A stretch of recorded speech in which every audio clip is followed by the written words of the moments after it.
नमस्कार। प्रादेशिक समाचार के साथ मैं पूनम करकेट्टा। पहले मुख्य समाचार। प्रधानमंत्री नरेंद्र मोदी ने कोविड-19 के उपचार के लिए किए जा रहे शोध और अनुसंधान के लिए वैज्ञानिकों और उद्योग जगत के समन्वय को सराहा। राज्य सरकार ने 7 जिलों के 55 प्रखंडों को सूखाग्रस्त घोषित किया। केंद्रीय सहायता मिलते ही किसानों को मिलेगा सुखाड़ से क्षति का मुआवजा। केंद्र के निर्देश पर राज्य में डिजिटल पढ़ाई को लेकर प्रचार प्रसार जारी। शिक्षा मंत्री जगन्नाथ महतो ने केबल नेटवर्क के जरिए बच्चों को शिक्षा से जोड़ने पर दिया जोर। और पिछले 24 घंटों में पंजाब, गुजरात और ओडिशा से लगभग 2,500 मजदूर लौटे झारखंड। वापसी पर सरकार का जताया आभार। और अब समाचार विस्तार से। प्रधानमंत्री नरेंद्र मोदी ने कोविड-19 के उपचार के लिए टीका, सटीक दवाओं की खोज, निदान और परीक्षण की दिशा में देश के मौजूदा प्रयासों की कल समीक्षा की।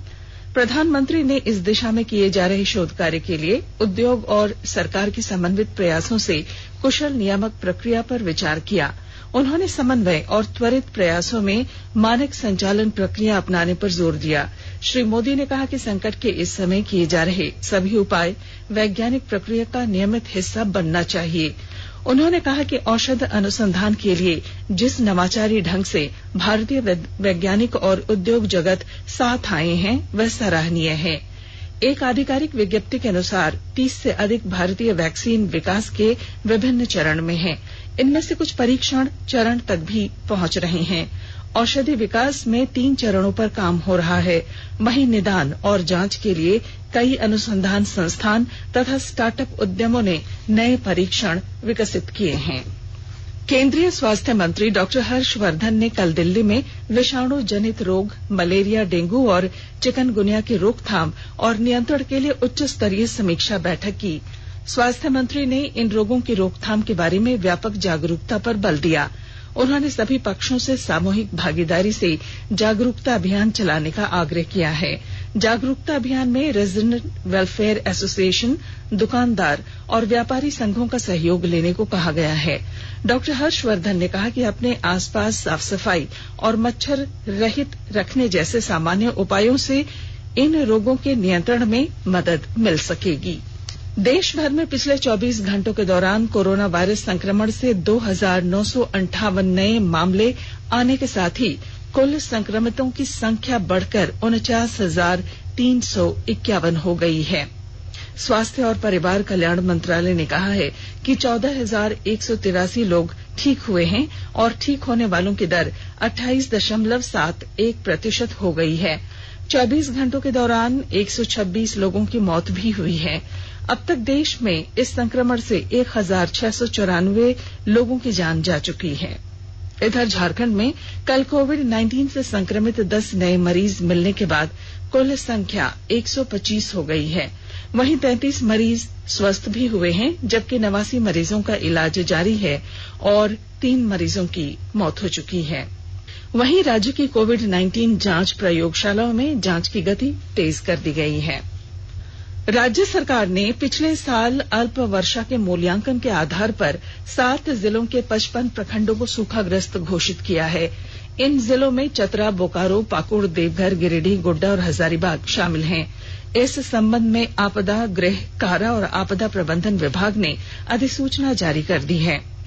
राज्य सरकार की इस रिपोर्ट को अब केंद्र सरकार को भेजा जाएगा। इसके बाद केंद्रीय सहायता मिलते ही राज्य के किसानों को सुखाड़ से क्षति का मुआवजा केंद्र सरकार की राष्ट्रीय आपदा मोचन निधि एनडीआरएफ और राज्य आपदा मोचन निधि एसडीआरएफ के तहत दिया जाएगा। विभाग के सचिव अमिताभ कौशल ने बताया कि 13 अप्रैल को राज्य मंत्रिमंडल की बैठक में विचार विमर्श के बाद इसे स्वीकृत किया गया था। पाकुड़ जिला प्रशासन कोरोना से निपटने को लेकर लॉकडाउन, सामाजिक दूरी का पालन, जरूरतमंदों को बुनियादी आवश्यकता मुहैया कराने के साथ प्रवासी मजदूरों और विद्यार्थियों की घर वापसी पर ध्यान दे रहा है। विस्तृत जानकारी दे रहे हैं हमारे पाकुड़ संवाददाता। कोरोना की रोकथाम एवं बचाव को लेकर लॉकडाउन एवं सोशल डिस्टेंसिंग के अनुपालन के साथ ही प्रशासन प्रवासी मजदूरों एवं विद्यार्थियों की घर वापसी पर विशेष ध्यान दे रहा है। अब तक केरल, कर्नाटक, तेलंगाना, राजस्थान एवं बिहार राज्य से सैकड़ों प्रवासी मजदूरों को पाकुड़ लाकर उन्हें 14 दिनों के लिए होम क्वारंटाइन किया गया है। घर वापसी के पहले जिला मुख्यालय के बाजार समिति प्रांगण में बनाए गए स्वागत प्रसाल में प्रवासी मजदूरों एवं विद्यार्थियों की थर्मल स्क्रीनिंग कराने के बाद उन्हें 14 दिनों तक अपने घरों में बरती जाने वाली सावधानियों की जानकारी दी गई है। डीसी कुलदीप चौधरी ने बताया कि होम क्वारंटाइन किए गए मजदूरों और विद्यार्थियों द्वारा यदि सोशल डिस्टेंसिंग का अनुपालन नहीं करते पाया गया तो उन्हें क्वारंटाइन सेंटर में भर्ती कराया जाएगा। राम प्रसाद सिन्हा, आकाशवाणी समाचार, पाकुड़।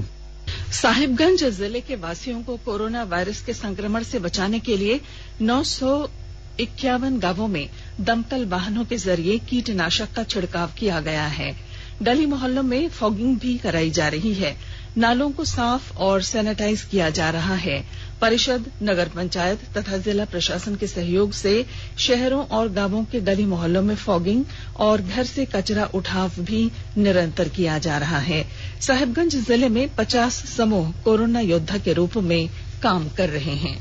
श्रम नियोजन एवं प्रशिक्षण मंत्री सत्यानंद भोक्ता ने चतरा रेड क्रॉस सोसाइटी भवन में संचालित ब्लड बैंक में आज रक्तदान किया।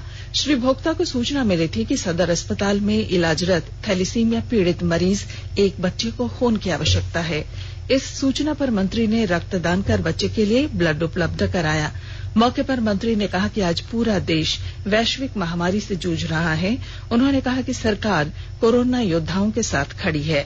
रेड क्रॉस के सदस्य और अधिकारी कोरोना संकट में बेहतर कार्य कर रहे हैं और जरूरत पड़ने पर सरकार की ओर से हर संभव मदद दी जाएगी। कोल्हान प्रक्षेत्र के पुलिस उप महानिरीक्षक राजीव रंजन ने सभी थानों में पुलिस सभा का आयोजन कर कोरोना वायरस से बचने के उपायों को लेकर जागरूकता बढ़ाने का निर्देश दिया है।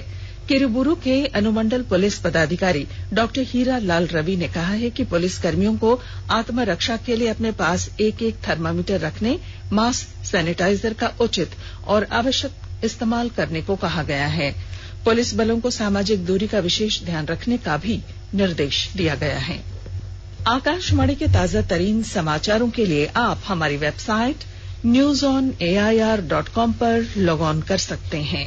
ताजा समाचार ट्विटर @AIR News Alerts और Facebook page all India radio news पर भी उपलब्ध है। आप प्रादेशिक समाचार एकांश के ट्विटर अकाउंट @AIR News _ और Facebook page AIR News Ranchi के अलावा YouTube channel regional news unit Ranchi पर भी हमारे बुलेटिन सुन सकते हैं। प्रादेशिक समाचार आप आकाशवाणी रांची से सुन रहे हैं। शिक्षा मंत्री जगन्नाथ महतो ने कहा है कि राज्य में केंद्र के दिशा निर्देश पर डिजिटल पढ़ाई सुनिश्चित कराने की दिशा में प्रयास किए जा रहे हैं। वे कल रामगढ़ में शिक्षा विभाग के अधिकारियों और विधायकों के साथ बैठक कर रहे थे। इस दौरान उन्होंने कहा कि मौजूदा समय में डिजिटल पढ़ाई के प्रचार प्रसार को बढ़ावा दिया जाना जरूरी है। उन्होंने ये भी कहा कि झारखंड शिक्षा के क्षेत्र में बेहतर कार्य करेगा। निजी स्कूलों की फीस माफी को लेकर श्री महतो ने कहा कि उच्च स्तरीय कमेटी की जांच रिपोर्ट आने के बाद झारखंड में फीस माफी पर उचित निर्णय लिया जा सकेगा। श्री महतो ने सरकारी स्कूलों के शिक्षा स्तर को बेहतर करने पर भी जोर दिया ताकि अभिभावकों की रुचि और भरोसा सरकारी स्कूलों की ओर बढ़े। इस दौरान जिले में नवोदय विद्यालय के निर्माण के लिए विधायक ममता देवी ने शिक्षा मंत्री को लिखित आवेदन दिया। शिक्षा मंत्री ने लॉकडाउन के दौरान जिला शिक्षा पदाधिकारी को केबल नेटवर्क के माध्यम से ज्यादा बच्चों तक शिक्षा पहुंचाने का निर्देश दिया है। लॉकडाउन के कारण दूसरे राज्यों में फंसे झारखंड के प्रवासियों का विशेष रेलगाड़ी से अपने राज्य वापस आना जारी है। आज सुबह पंजाब से झारखंड के 1188 मजदूरों को लेकर श्रमिक स्पेशल ट्रेन डाल्टनगंज पहुंची। अपने राज्य पहुंचने पर सभी मजदूर खुश थे। डाल्टनगंज पहुंचने के बाद इन प्रवासी मजदूरों की यहां स्क्रीनिंग कर उन्हें उनके घर तक पहुंचाने का काम किया जा रहा है।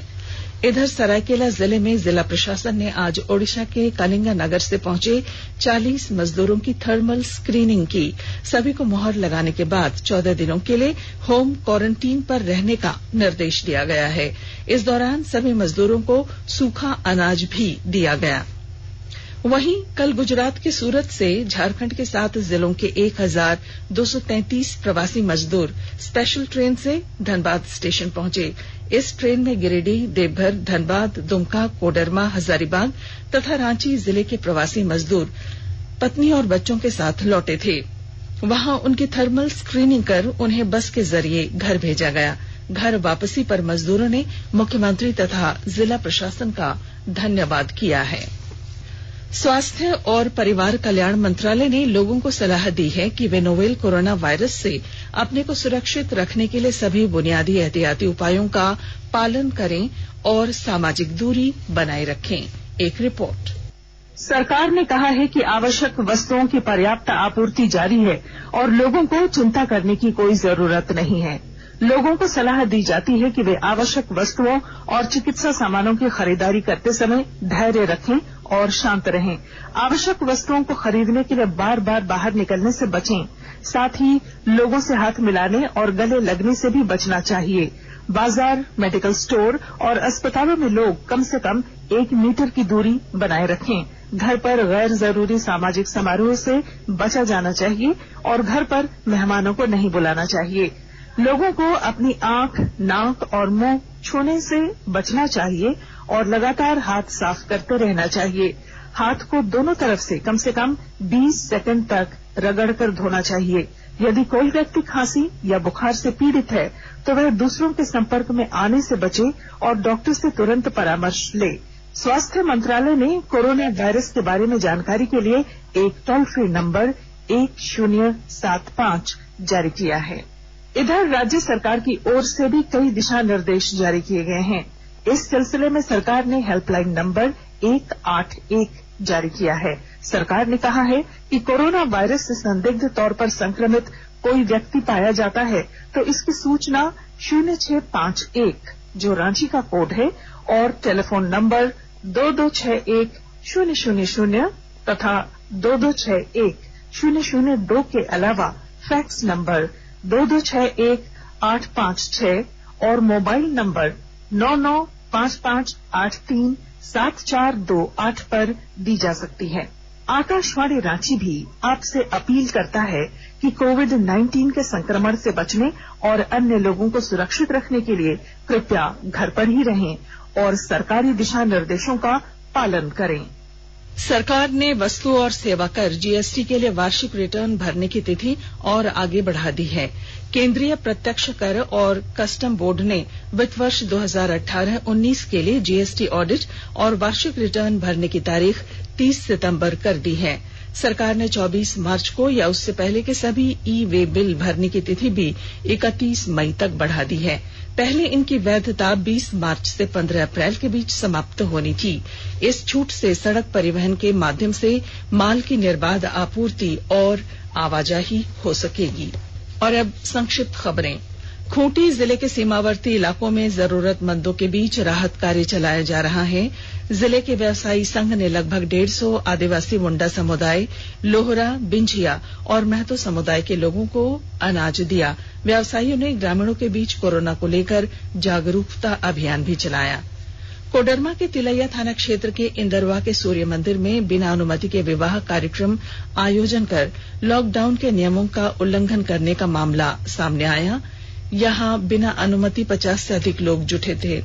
हालांकि पुलिस को देखते ही कई बाराती मौके से फरार हो गए। और लॉकडाउन की वजह से उत्पन्न समस्या को देखते हुए चतरा जिला परिषद की उपाध्यक्ष रूबी वर्मा जिले में राहत कार्य चला रही हैं। मास्क का निर्माण कर वे गरीब और जरूरतमंदों के बीच इसका वितरण कर रही हैं। साथ ही अपने क्षेत्र को सैनिटाइज कराने का काम भी वे अपने निजी खर्च से कर रही हैं। और अब बुलेटिन के आखिर में मुख्य समाचार एक बार फिर। प्रधानमंत्री नरेंद्र मोदी ने कोविड-19 के उपचार के लिए किए जा रहे शोध और अनुसंधान के लिए वैज्ञानिकों तथा उद्योगों के समन्वय को सराहा। राज्य सरकार ने 7 जिलों के 55 प्रखंडों को सूखाग्रस्त घोषित किया। केंद्रीय सहायता मिलते ही किसानों को मिलेगा सुखाड़ से क्षति का मुआवजा। केंद्र के निर्देश पर राज्य में डिजिटल पढ़ाई को लेकर प्रचार प्रसार जारी। शिक्षा मंत्री जगन्नाथ महतो ने केबल नेटवर्क के जरिए बच्चों को शिक्षा से जोड़ने पर दिया जोर। और पिछले 24 घंटों में पंजाब, गुजरात और ओडिशा से लगभग 2,500 मजदूर लौटे झारखंड। वापसी पर सरकार का जताया आभार। और इसके साथ ही आकाशवाणी रांची से प्रादेशिक समाचार का ये बुलेटिन समाप्त हुआ। नमस्कार।